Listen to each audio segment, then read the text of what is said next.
Čo robí zbormajster opery SND?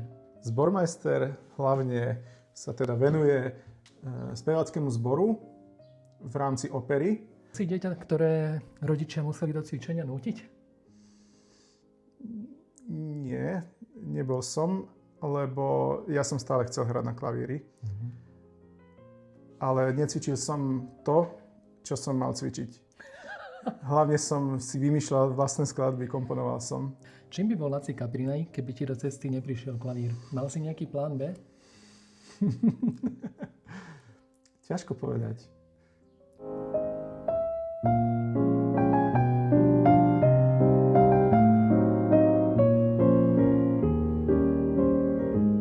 Máš ešte trému?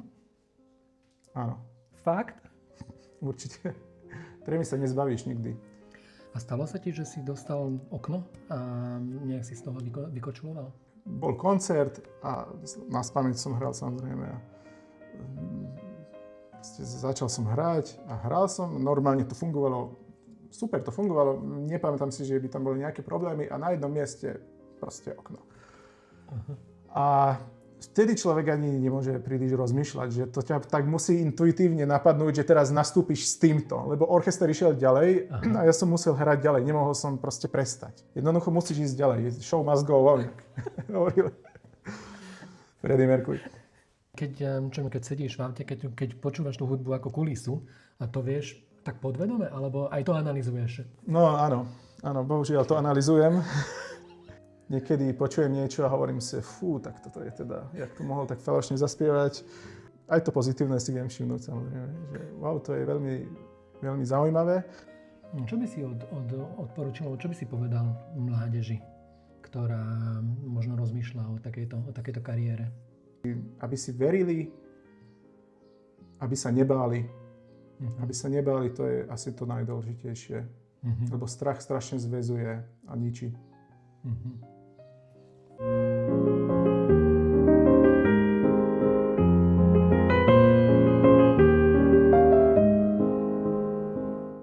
Robotický dirigent? Nemyslím si, že to niekedy príde, že to bude mať šancu. Pretože kým to budú ľudia hrať, tak to musí aj človek dirigovať. Máš nejaký obľúbený vtip o hudobníkoch alebo nejakú úsmevnú historku? Tak vtipy, áno, vtipy si hovoríme hlavne o violistoch.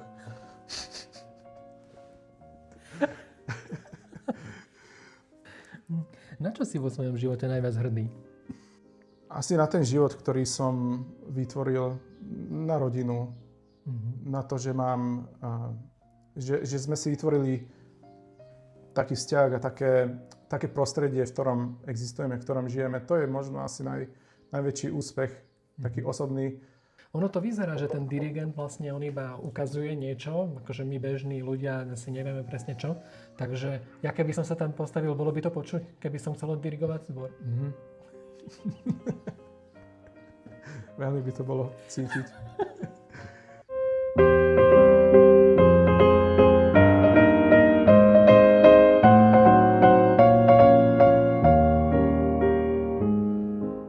Dobre, vítaj Laci u nás, sme radi, že si prišiel, že môžeme urobiť takýto rozhovor s tebou. A hneď prvá otázka by bola, čo robí zbormajster opery SND? Zbormajster hlavne sa teda venuje speváckému zboru v rámci opery. To je teleso, ktoré sa skladá zo spevákov a zbor je také špecifické teleso. Nie sú to teda inštrumentalisti, lebo inštrumentalisti v skupine tvoria orchester. Orchester vedie dirigent a zbormajster vedie práve tých spevákov, ktorí sú v skupine. To je druhá zložka. Prvá zložka je teda orchester, druhá zložka je zbor a ešte je tá najdôležitejšia zložka asi v celej opere, to je solistický ansambel, alebo teda skupina solistov. Takže zbor mám vlastne na starosti ja, ako sekundárny zbormajster, alebo teda z funkcie ako zbormajster, lebo existuje taká funkcia, že hlavný zbormajster, ktorý je môj šéf. Laci, pamätáš si na ten úplne prvý moment, keď si sadol za klavír? Áno, pamätám si to, lebo to bol asi zážitok, lebo kebyže to nie je zážitok, tak si to určite nepamätám.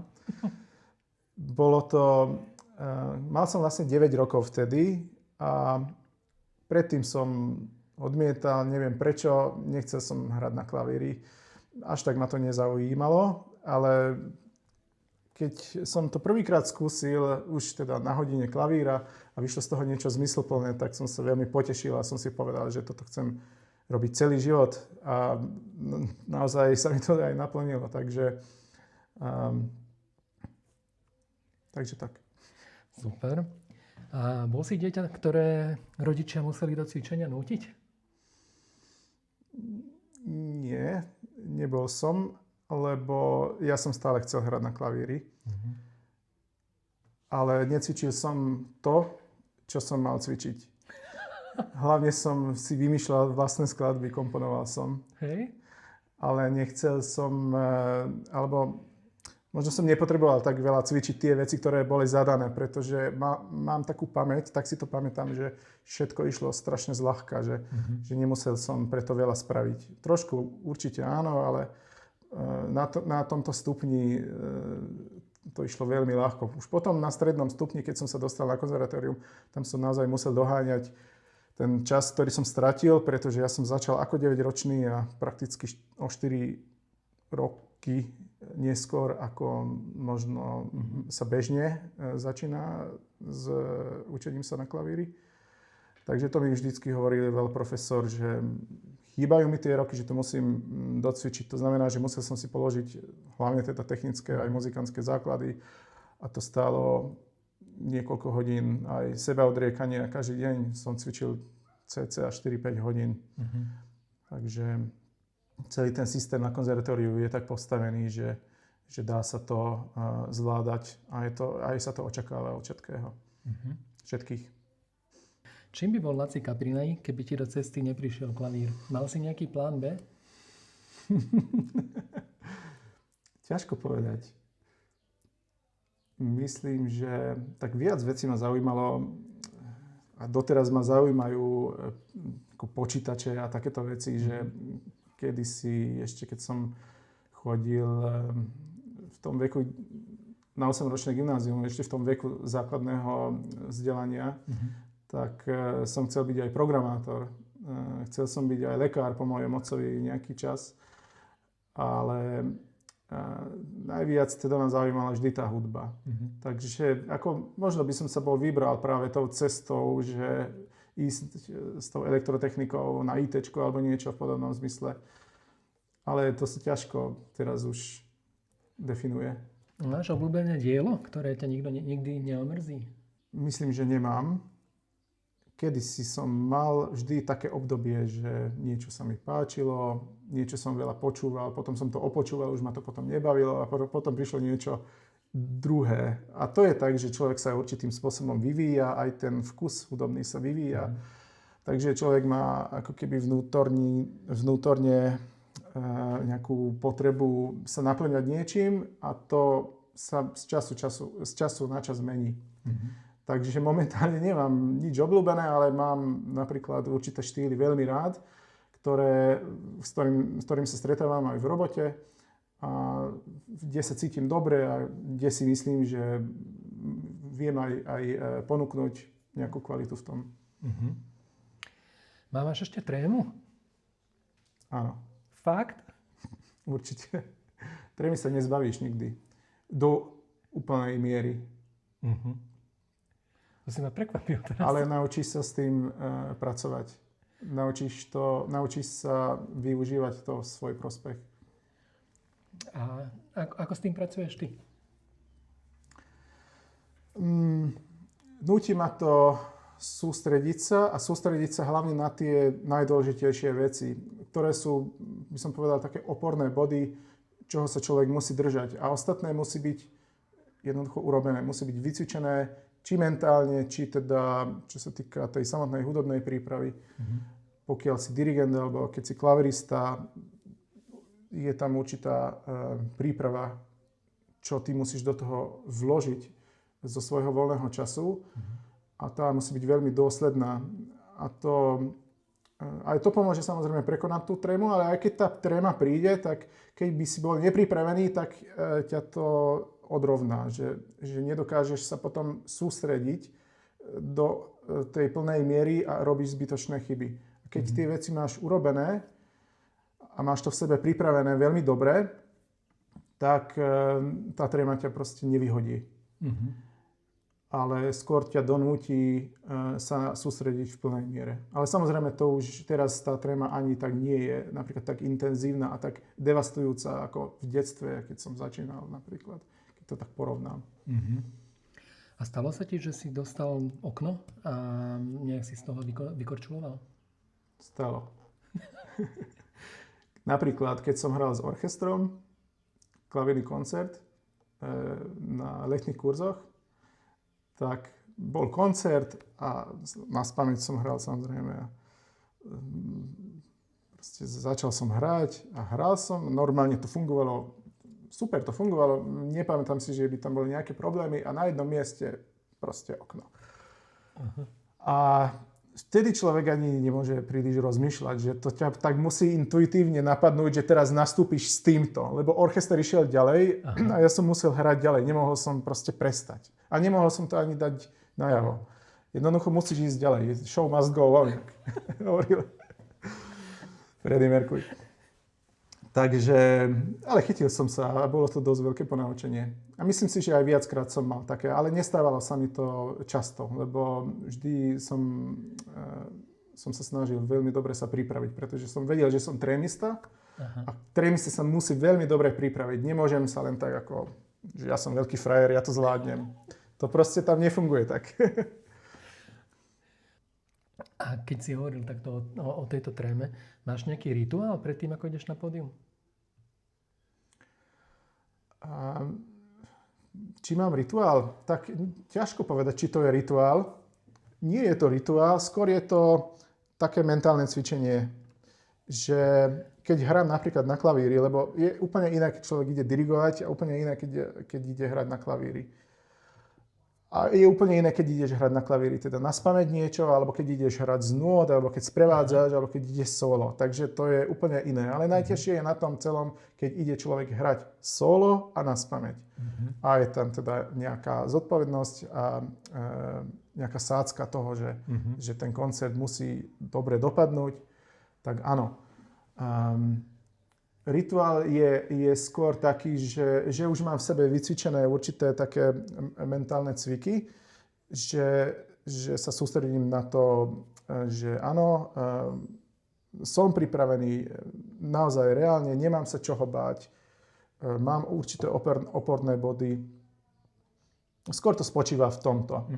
A potom samozrejme hlboké dýchanie, pomalé dýchanie, aby človek nestratil koncentráciu, nestratil rozum. Musíš byť stále nad tým, musíš byť ty ten, ktorý drží tú kontrolu. Takže toto sú také vnútorné veci, ktoré si človek už časom vycvičí a to patrí k tomu. Každý má určité takéto niečo. Bože, ty si teraz spomínal, to som ešte nevidel. Väčšinou, keď to vidíme v telke, tak oni majú vždy pred sebou noty. A ty si hovoril, že z pamäte hrávaš. To je bežné? Podľa toho, že aký typ koncertu. Samozrejme, keď dirigujem, tak väčšinou mám pred sebou noty. A aj to by bolo niekedy dobré, keby som tie noty nemal, lebo väčšinou je to tak, že aj to viem naspamäť, ale pre istotu, keby náhodou sa niečo stalo, že niekto by sa pomýlil, lebo tam nie som samotný interpret, tam práve, že len riadím tých druhých, ktorí interpretujú.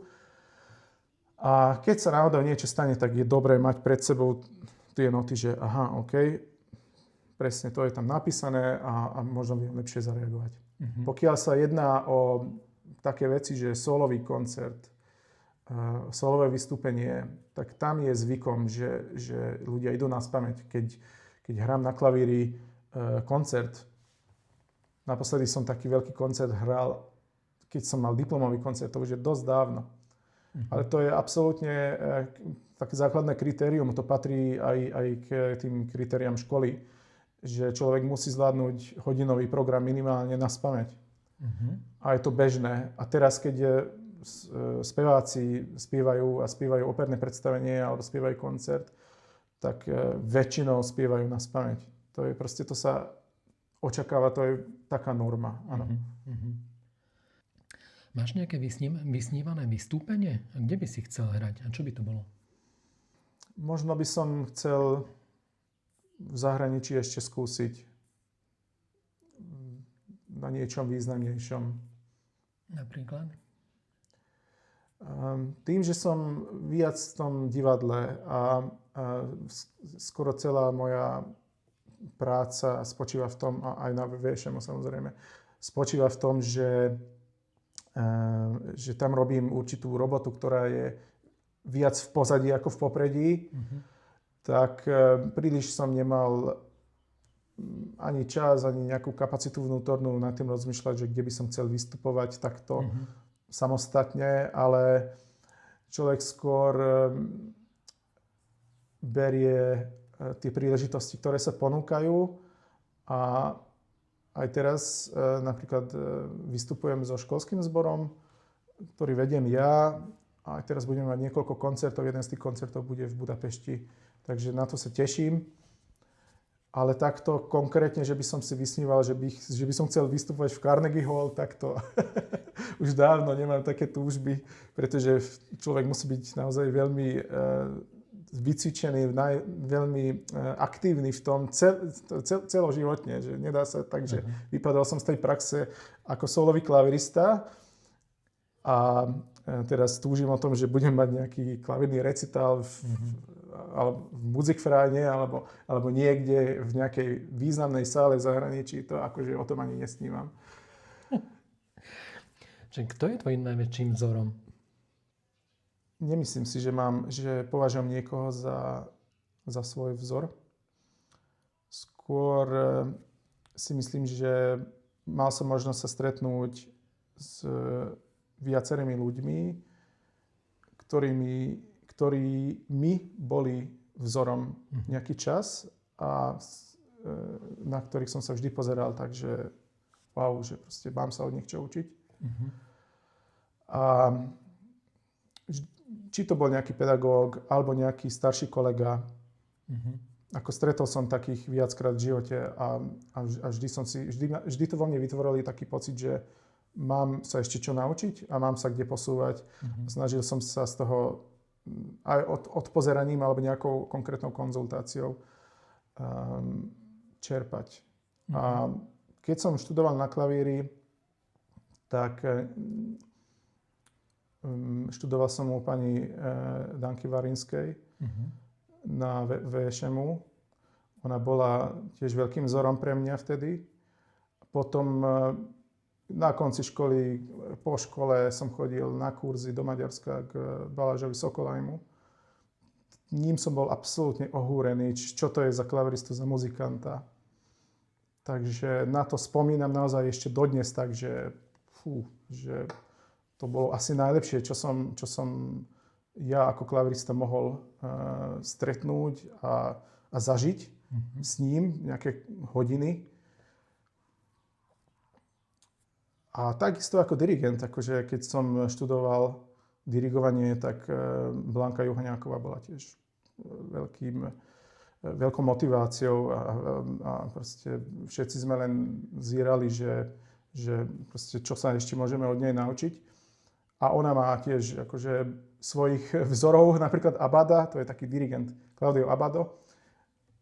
A samozrejme, keď človek sa tým zaoberá alebo pozerá na tých veľkých dirigentov 20. storočia, Karajan, Abbado a potom je ďalší aj oveľa mladší, tak nájde tam mnohých, z ktorých sa dá čerpať a od ktorých sa dá učiť len tak, že človek to sleduje a naplňa sa tým. Čo by si sa opýtal Abbada, keby ste vybehli na pivo? Možno to, že ako sa k tomu dostal, že to tak dokonale vedel skĺbiť všetko. Pretože človek sa naučí rôzne mnohé informácie. Ako to funguje, ako by to malo byť, čo má robiť lepšie. Ale ono to musí vytvoriť jeden taký veľký celok a človek musí sa na to pozerať zhora. Musí sa nájsť, hlavne musí nájsť ten svoj, ako keby svoju osobnosť v tom a svoj štýl. A potom to vedieť, uchopiť ako jeden balíček, že to som ja a teraz to vedieť, nie v prvom rade, nie že ja, ale tú hudbu a to všetko, čo k tomu patrí, to podať ľuďom. To je to najdôležitejšie, že ako náhle z človeka sa stane taká veľká osobnosť, tak automaticky to vplýva na tých druhých, takže že ich uchváti. A to je niečo, čo sa chcem naučiť, že že jednak, aby to aj mňa naplňalo, aby ja som mal pocit, že to, čo robím, má význam a aj tí ľudia, ktorí so mnou pracujú, aby mali dojem, že je to dobré a že to má význam, že ich to niekde posúva, že ich to niekde naplňa. Takže možno toto by som sa ho opýtal, že nech mi o tom niečo povie, že aká bola tá jeho dráha, tá jeho cesta, že tie jeho, som povedal, tie oporné body, že kvôli ktorým je on ten, ktorý je. Ťažko sa to definuje, ale asi takto by som to povedal. A myslíš si, že to je talent, alebo strašne veľa roboty, alebo v čom to je? V čom to môže byť? Keď sa niekto dostane na takú úroveň? Tak talent je taký základný predpoklad. Potom určitá harmónia vnútorná s tým talentom musí prísť hlavne teda už neskôr, keď človek to už robí profesionálne, tak ten talent naozaj nestačí. Jednak človek sa musí sa veľmi dobre pripraviť remeselne, že tie základy musia byť veľmi dobre zvládnuté. Aj to sú už, tam už tiež nestačí talent, tam už naozaj musí prísť máchačka. No ale potom neskôr ešte naozaj naučiť sa to, že mám nejaký dar a mám nejaké vedomosti a vedieť to prekonvertovať do takej podoby, že ľahko to viem podať tým druhým ľuďom a oni to vedia prijímať. Takže áno, človek musí mať talent, musí veľmi veľa pracovať aj na sebe. A keď človek veľa pracuje na sebe, aj osobnostne, aj psychicky, aj čo sa týka komunikácie a všetkých týchto záležitostí, všetko k tomu patrí, aj pedagogické schopnosti, alebo teda zručnosti, psychologické zručnosti, ako proste pracovať s tými ľuďmi. Jasné. A to sú aj možno všeobecné záležitosti, ktoré sa dajú dočítať zo všelijakých aj motivačných kníh. Takže to je všetko, ako keby to všetko tvorí potom tú globálnu osobnosť človeka, s čím ide s vlastnou kožou na trh. A takto sa stretáva s ľuďmi, takto sa stretáva v profesionálnom prostredí s ďalšími, ktorí z neho vždy majú nejaký dojem, vždy kupujú od neho alebo nekupujú od neho niečo v úvodzovkách. Jasné. Čo počúvaš doma? Počúvaš aj súčasnú hudbu? Počúvam, áno, aj súčasnú. A je niečo také, čo ťa aj zaujme zo súčasnej? No musíme si trošku definovať, že čo znamená súčasná hudba, pretože to, čo napríklad ide v rádiu, to sa myslí? Napríklad, no. Dobre. Z toho najviac mám rád práve ten viac retro štýl. Aj z maďarskej hudby retro štýl, ale aj z anglickej hudby, tak úplne najviac mám rád Queen. Úplne najviac. Ale to, čo teraz momentálne ide v rádiu, k tomu až taký vzťah ešte nemám. Ale niekedy sa nájde aj také, že sa mi to zapáči. Ale až tak sa tým nezaoberám, pretože ja a priori nechcem počúvať hudbu, pretože strašne veľa počúvam hudbu v práci a v škole a tak ďalej. Takže trošku mi je cenejšie počúvať ticho ako hudbu. Keď sedíš v aute, keď počúvaš tú hudbu ako kulisu a to vieš tak podvedome, alebo aj to analyzuješ? No áno, bohužiaľ to analyzujem. Chtiac, nechtiac. Niekedy počujem niečo a hovorím si, tak toto je teda, jak to mohol tak falošne zaspievať, alebo aká je tam zvláštna inštrumentácia. Aj to pozitívne si viem všimnúť, samozrejme. Že, wow, to je veľmi, veľmi zaujímavé. Veľmi zaujímavá kombinácia nástrojov, alebo proste rytmov, alebo rytmických nepravidelností napríklad. Keď už tam počujem viac takých klasických prvkov v nejakej pesničke, tak to je vždy plus. To si človek povie, že wow, tak ten človek je vyštudovaný muzikant zrejme, lebo sú aj takí, ktorí len točia 3 akordy do kolečka, ako to tiež nie je dobré. A to ma ani moc nevie nadchnúť, ale existuje aj z toho veľmi kvalitná hudba, aj z modernej, aj z toho teda, čo ide v rádiu. Máš nejaké iné hobby ako hudbu, alebo niečo, pri čom vieš vypnúť? Tak, ako som spomínal, nikdy som sa toho nevedel zbaviť a to sú práve tie počítače a podobné záležitosti, technické veci. A častokrát počúvam aj podcasty o týchto veciach. A teraz v poslednom čase ma veľmi zaujímajú práve psychológia a vedecké záležitosti. Aha. A jedno s druhým, čo súvisí, alebo aj nesúvisí. Dneska som počúval napríklad fyzikálne videá o kvantovej fyzike a som sa čudoval, jak som sa k tomu dostal, ale bolo to strašne zaujímavé. Ale oceňoval som toho influencera, alebo teda blogera, ktorý robil to video, že to vedel tak dobre podať, že naozaj zrozumiteľne a je to veľmi zaujímavé. Lebo týka sa to akože aj nejakých vyšších filozofických otázok, napríklad kvantová fyzika a podobné. Takže nie je to len o tej fyzike. Čo hovoríš na AI generovanú hudbu?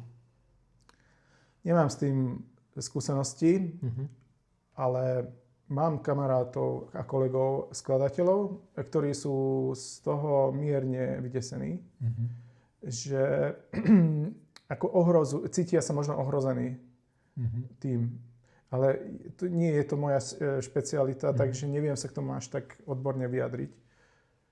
Ale je to tu, je to súčasť nášho života a ešte existuje, myslím si, teraz zatiaľ taká jasná hranica, že človek to, keď je angažovaný, tak vie rozlíšiť, že čo je teda vygenerované a čo nie je, čo je naozaj naplnené nejakými ľudskými hodnotami, umeleckou hodnotou.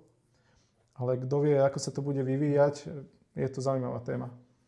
Robotický dirigent? Nemyslím si, že to niekedy príde, že to bude mať šancu. Pretože kým to budú ľudia hrať, tak to musí aj človek dirigovať. Ako každý človek má inú psychiku a iné cítenie. A nedá sa to nejakým metronomickým ako keby cítením všetko vyriešiť. Niektoré veci áno, niektoré veci nie. Ale vždy musí ten človek mať to vyššie pochopenie a aj tie skúsenosti, aj ten súcit vlastne s tými ľuďmi. Takže musí vedieť odhadnúť, čo je adekvátne a ako mám zareagovať. To si nemyslím, že niekedy na to bude nejaký stroj pripravený. Pokiaľ budeme robiť divadlo, že budeme mať orchester a budú to hrať roboti a bude to dirigovať robot, tak vtedy áno. Ale budú všetci naprogramovaní dopredu. Ale ináč nie je šanca. Čo hovoríš na to, keď sklbia starú napríklad nejaké ľudové piesne s modernou alebo s klasickou hudbou? Čo ty na to? Je to bežná prax, ktorá mala určitú obdobu vždy v dejinách hudby, aj keď to bola čisto klasická hudba. A každý vie, že ľudia majú často veľmi blízko k tej ľudovej hudbe a vždy sa snažili tie prvky vkomponovať do toho. Takže ja sa vôbec nečudujem, že aj v takzvanom world music sa objavujú tieto prvky, že vlastne sklbujú modernú hudbu s prvkami ľudovej hudby. Ako je to taký jav, ktorý existuje už niekoľko storočí a je to, by som povedal, prirodzené. A je to potom na tom každom hudobníkovi, že ako to vie spraviť tak, aby to bolo čo najlepšie. Keby si sa mohol vrátiť v čase, kam by si sa vrátil, koho by si pozrel? Fú, keby som sa chcel vrátiť v čase, tak vrátil by som sa na viaceré miesta, ale skôr také body by ma zaujímali z histórie ľudstva. Hlavne teda čím ďalej do minulosti, tým viac. Takže tam by som sa pozrel, ale to nesúvisí možno s hudbou alebo s niečím, čomu sa ja venujem, ale skôr tomu, že som strašne zvedavý, že ako to teda bolo naozaj, ako to vyzeralo a tak ďalej. Nelákalo ťa niekedy zahraničie? Lákalo ma hlavne na konci štúdia, keď som zvažoval, že či teda neísť ešte napríklad do Budapešti na doktorandské štúdium. Alebo počas štúdia som ešte rozmýšľal, že ísť na stáž do Talianska. Ale potom z nejakých väčšinou praktických dôvodov sa z toho nič neuskutočnilo a z toho, čo sa týka toho doktorandského štúdia, tak tam som mal viac menej iné zameranie, viac menej už to dirigentské zameranie a tou dráhou som chcel ísť a pokračovať. A pomaličky už aj rodina do toho prichádzala, takže potom som sa rozhodol tak, že nebudem nikam odchádzať a ostanem tu. Vedieš aj svoje deti k hudbe? Máličko. Hej. Akože necháš to na nich, alebo... Nechcem to nechať na nich, ale pokúsili sme sa to predtým, ale dostal som teda spätnú väzbu so stredným dieťaťom, že možno by bolo treba trošku počkať ešte s tým a to počkanie je teraz akurát si myslím, že už stačilo, že pôjdeme. Že by som bol rád, keby sme mohli niečo rozbehnúť s ním a teda ten najmenší je ešte príliš malý na to. Máš nejaký obľúbený vtip o hudobníkoch alebo nejakú úsmevnú historku? Tak vtipy, áno, vtipy si hovoríme hlavne o violistoch.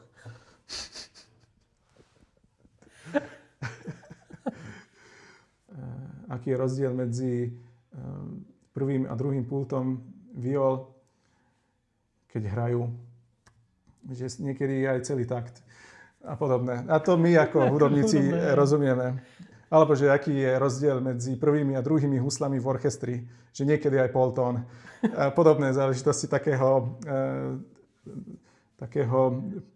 charakteru vysmievačného. Tak, ale to sú len také vtipky, blbosti. Alebo aj o spevákoch, samozrejme. Ale tak to sú také sekundárne záležitosti.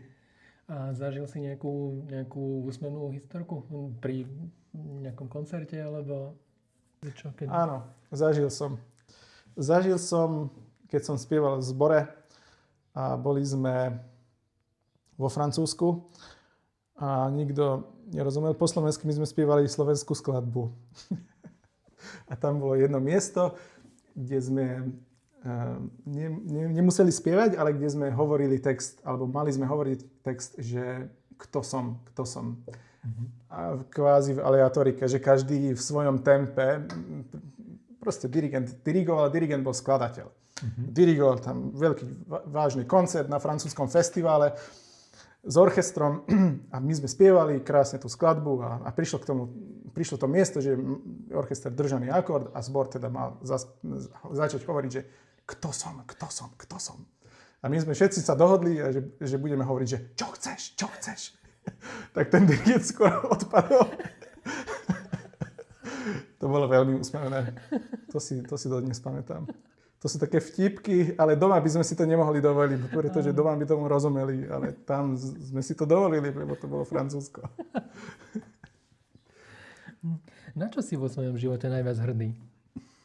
Asi na ten život, ktorý som vytvoril, na rodinu, na to, že že sme si vytvorili taký vzťah a také prostredie, v ktorom existujeme, v ktorom žijeme. To je možno asi najväčší úspech, taký osobný. A z toho profesného hľadiska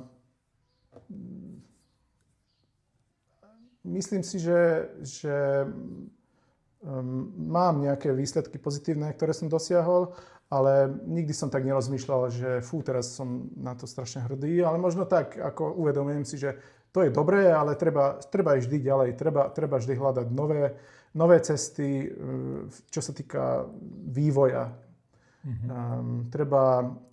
Nikdy nemôže byť človek spokojný sám so sebou. A zase na druhej strane musí si veriť. A ja si musím veriť. Pretože keď si nebudem veriť, tak to potom nedopadne dobre.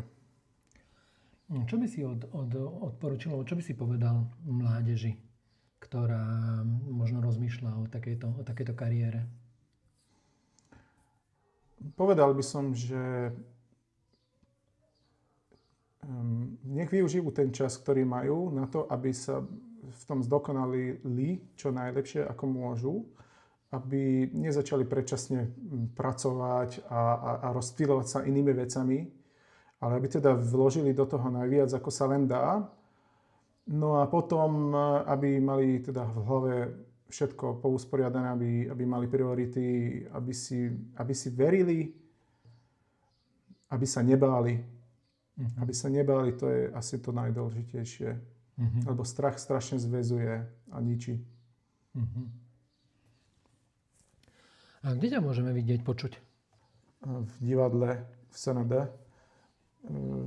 Na operných predstaveniach, kde som uvedený ako zbormajster, takže to je ako priamo sa z toho dá odsledovať určitým spôsobom, ale nie je to vždy výlučne moja práca, je tam veľa faktorov, v neposlednom rade aj samotný dirigent, ktorý diriguje tieto veci. To je asi to najbežnejšie. Potom ako zbormajster, ako dirigent, teraz v poslednom čase najviac vystupujem práve so zborom Cantiamo, speváckym zborom VŠMU, Vysokej školy muzických umení, a tam sme mali niekoľko koncertov aj prednedávnom, aj teraz za chvíľu, onedlho budú ďalšie 3 koncerty, kde budem dirigovať. A potom na rôznych koncertoch ako korepetitor väčšinou s viacerými spevákmi zvyknem vystupovať. Takže niekoľkokrát ročne. A aké máš plán do budúcnosti? Čo sa týka môjho profesného zamerania, tak tam hlavne plánujem to, že chcem sa ešte zlepšiť v tých veciach, ktorých si myslím, že sa musím zlepšiť. To je? Je to veľa vecí a nechcem... Nie, že veľa vecí. Sú to také veci, ktoré človek začne vnímať po určitom stupni a vždy vidí a vníma, že kde sa ešte by sa dalo ešte ísť. Takže skôr toto. To, čo som už raz povedal, že vytvoriť, stať sa takým človekom, hlavne dirigentom, ktorý má čo ponúknuť a ktorého radi spolupracujú a každý, aby mal pocit, že ho to naplňa a že to s ním baví. Takže ja si myslím, že toto je niečo, čo naozaj chcem docieliť, že v tomto sa stále zlepšovať a zlepšovať moje komunikačné schopnosti, moje organizačné schopnosti a asi podobným spôsobom rozmýšľam momentálne. Akú knihu máš teraz rozčítanú? Začal som čítať teraz 2 knihy, ktoré sú také psychologické. Jedna kniha je o sebaistote a druhá kniha je práve o takých schopnostiach a zručnostiach vedúcich pracovníkov. Toto mám rozčítané. A samozrejme ešte jednu takú knižku o zdravom životnom štýle, kde mám veľké resty. To máme všetci. Áno. Tak, musím s tým niečo urobiť konečne. Ono to vyzerá, že ten dirigent vlastne on iba ukazuje niečo, akože my bežní ľudia asi nevieme presne čo. Takže ja keby som sa tam postavil, bolo by to počuť, keby som chcel dirigovať zbor. Veľmi by to bolo cítiť. Teda možno neviem odhadnúť tvoje dirigentské schopnosti, zrejme, ale ako, o čo ide, keď človek diriguje. Tak v prvom rade to už je, keď už to vidíš na koncerte, alebo v telke, alebo na videu, na YouTube, že niekto diriguje, to už je len čerešnička na torte. To už je to posledné štádium. Aha. To, čo je dôležité, to je predtým vlastne. To je, ako ty urobíš s nimi tú skladbu, ako to vypracuješ a potom, ako to ukážeš, aj to je veľmi dôležité. Ale ten finálny výsledok je práve z toho spolužitia s tou skladbou a aj s tými všetkými ľuďmi, z toho, že ako sme vlastne postavili od základov až po vrch tú skladbu. Takže väčšinou, keď ten dirigent tam stojí a diriguje, už všetci ovládajú všetko. To už je len také usmernenie, ale častokrát naozaj ľudia potrebujú sa v tom zjednotiť, že akú mám dynamiku robiť, aké mám tempo robiť, ako mám výrazovo ešte viac pridať, ubrať.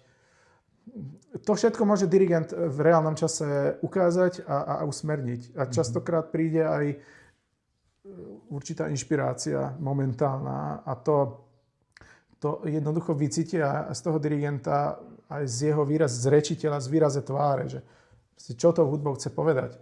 A keď ten dirigent je dobrý dirigent, a keď vie to sprostredkovať cez svoju gestikuláciu, cez svoj prejav, tak tí ľudia to zacítia a hneď na to zareagujú a hneď z toho urobia niečo, čo nie sú to len noty, ale je to nejaký vnútorný život, je to živý organizmus potom, čo tam vzniká. Takže to je niečo, čo je veľmi komplexné a vôbec to laici o tom väčšinou nemajú ani poňatia, že málo je z toho vidno, málo je z toho rozumieť. Keď to niekto robí a keď to niekto chce robiť, tak je to veľmi, veľmi komplexné a zdĺhavé, kým sa to človek naučí jednak sám so sebou, ako pracovať, potom urobiť tú základnú techniku, aj tú vyššiu techniku. No a potom samozrejme, ako pracovať na tých skladbách, ako komunikovať s tými ľuďmi, ako pracovať s tými ľuďmi. To všetko je vlastne, keď už prídeš na koncert a začneš dirigovať, to už mám najradšej, pretože tam už nič nemusím riešiť. Tam už len sa treba tomu odovzdať a urobiť to najlepšie, samozrejme, ako človek môže, ale tá mravenčia robota je predtým. A čo hovoríš na filmovú hudbu? Nechcel by si robiť niekedy filmovú hudbu? No, ja už som sa vybral inou dráhou ako skladateľskou. Samozrejme, tá filmová hudba každého z nás, a hlavne teda ako deti, nás to zachvacovalo. Je to aj v mojom živote to bol taký veľmi silný moment, keď som mal 10 rokov a dostali sme na Vianoce kazetu Levého kráľa. A ak som tam počúval toho Hansa Zimmera, že čo tam skomponoval, no tak ja som bol úplne hotový z toho. To som počúval celé dni, tie pesničky z toho a hlavne ten začiatok, keď tam príde ten lev a teraz ukáže tam to mláďa. Doteraz mám zimomriavky, keď si na to spomínam. Takže tá filmová hudba je super, proste, alebo Hviezdne vojny, alebo keď sme už boli, tínedžeri boli väčší, alebo Pán prstenov a chodili sme do kina a počúvali sme to, tak pre nás hudobníkov aj toto bolo strašne silné, že tá hudba a tie zvukové efekty, že čo priniesli. Takže áno. Filmovú hudbu máme radi, aj keď to teda už to beriem inak a nepočúvam to. Ale ako keď som bol dieťa, tak ma to veľmi, veľmi bralo. Laci, asi to je všetko. Ďakujem ti veľmi pekne. Ďakujem sa, že si našiel čas a ďakujem, že si bol s nami. Bola to radosť pre mňa a veľmi pekne ďakujem za pozvanie.